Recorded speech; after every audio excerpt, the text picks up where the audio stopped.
Cool. There's a topic I want to touch on a little bit. It's kind of a sensitive topic, so I want to tread lightly. Okay. So you're Hispanic, I'm Asian. Uh, Within the last 5 to 10 years, we've seen a major shift in Hollywood, right? yeah. Major wave of diversity and representation. Do you want to hmm I kind of want to just hear like your thoughts on all that. Bro, I never, that never crossed my mind Mm-hmm. up until I think a year or two ago Mm, when I started to see how many Latino actors that were actually leading in Hollywood. mm-hmm. And I haven't seen ones besides Antonio Banderas is the one I grew up on. Yeah, Antonio Banderas. Antonio Banderas. Yeah. And then you got Benicio del Toro that came into the Mm, scene doing Sicario. So I was like, man, Benicio del Toro. And then, of course, you had Danny Trejo, who plays Machete. yeah, Uh, that guy was being typecast, as like this rapist, this notorious killer, yeah. And and that's when I started to learn a little bit about, of course, I learned it a little early on before he did. Uh-huh. He learned it years later. I learned it really early on about what it means to be typecast. Yeah, And yeah.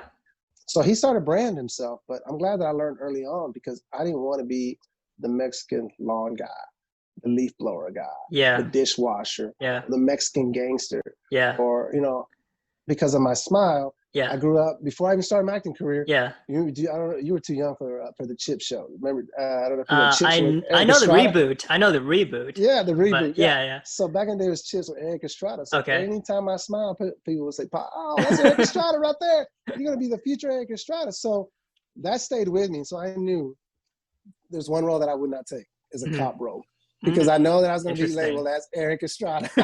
So I don't mind years later down the road in my career, but I just won't play that role. But yeah, Really? but you're right. As an Uh-huh. Asian guy and as a Hispanic guy, I Yeah. didn't see this till about a year or two ago. Mm. But honestly, this is just me. Hmm. I don't, like I said, we talk about the destiny. You don't put your destiny in the hands of others, Right. like the studios. Mm.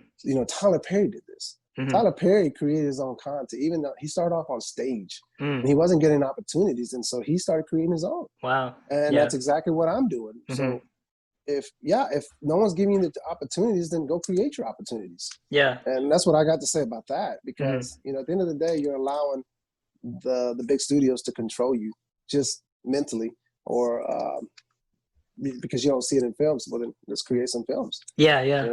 Do your thing. Yeah. And like now, I'm inspired by Ozzy Aru, who was under one of the producers under Tyler Perry for 18 years because Hmm. he trusted him. Hmm. And Ozzy Aru now owns the largest Latino-owned studio in Wow. America, and he bought that about a year ago in Atlanta. So Tyler Perry bought 300 acres. Hmm. And built 9 lots, which is now the largest studio in America, even Jeez. bigger than Hollywood. Yeah, and this guy created his own stuff. So Self-starter. absolutely. So Hmm. you don't wait for the big studios to give you opportunities, Yeah. and that's all I got to say about that. Hmm. But at the end of the day, it comes to what are you going to do? Yeah. What are you going to do?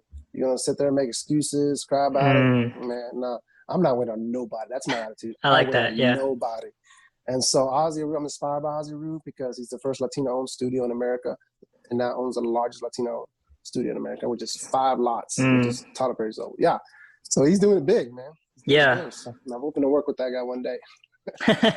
I hope you will. I hope you will. Yeah, yes, sir. Yes, sir. Mm-hmm. I've actually already pitched him the prize. Well, I reached out to him, and so we're just because this pandemic really put everything on hold, with the meetings and stuff. So we were actually supposed to have a meeting on my project because he is looking for Latino content. Mm-hmm. Wow. I hope it works out, man. Yeah, I'm not waiting. Yeah, I'm not waiting, I mean, just like, because this is a pretty complicated issue.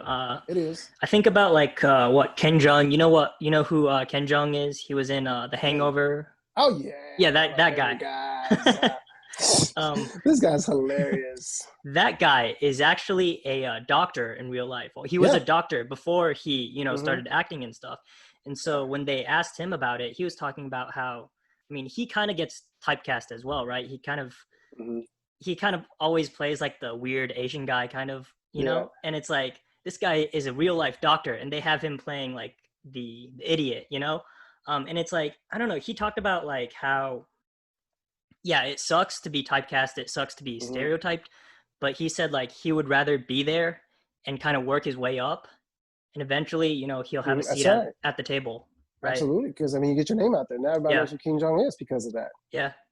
Yeah, and so I mean, he's a doctor. He's got money, so he knows how. Listen, he can make his own investment and start his own film if he wanted to. So probably, yeah. He's got more pull and power than we do at this point. But you know, but yeah, you're right. I mean, he's one of my favorite actors out there. He's hilarious. Yeah.